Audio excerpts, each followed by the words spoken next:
নতুন একটা বাড়ির স্বপ্ন প্রত্যেকটা মানুষেরই কিন্তু কম বেশি থাকে। তো আজ গেছিলাম আমার বাবার ছোটোবেলার খুব পুরনো বন্ধু, তার যে নতুন বাড়ি হয়েছে সেই বাড়িতে নিমন্ত্রণ খেতে গৃহপ্রবেশের। সেখানকারই আজকে কি কি মেনু ছিল সেটাই কিন্তু তোমাদের সাথে আজকে শেয়ার করব। মিনি ব্লগের কিন্তু আজকে day 12। So hello beautiful people, তোমরা সবাই কেমন আছো? আশা করি খুব ভালো আছো, আমিও ভালো আছি। এবার দেখো, মিনি ব্লগ তো দিচ্ছি, তবে এর একটা কিন্তু বড় ব্লগও আমি কিন্তু অবশ্যই আপলোড করব, তোমার সাথে শেয়ার করব। খুব ভালো হয়েছে, বাড়িটা এত সুন্দর বানিয়েছে না, দেখার মতন, খুব ভালো লেগেছে আমার। আর এই প্রথম গৃহপ্রবেশে কিন্তু দারুণ আইটেম করেছিল। আমি গৃহপ্রবেশের বাড়ির নিমন্ত্রণ আমি অনেক জায়গায় খেয়েছি, বাট এরকম মেনু আর কি খুব কমই পেয়েছি।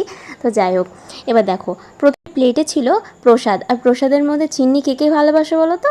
আমার খুব ভালো লাগে। আর তরমুজ খেতেও কিন্তু আমি খুব ভালোবাসি, আর সেই ফলটা কিন্তু আমার পাতে দিয়েছিল, আমার কিন্তু খুব ভালো লেগেছে। এবার ছিল ভাত, ছিল ভাতের সাথে ভেজ ডাল, তার সাথে ঝুরঝুরে আলু ভাজা।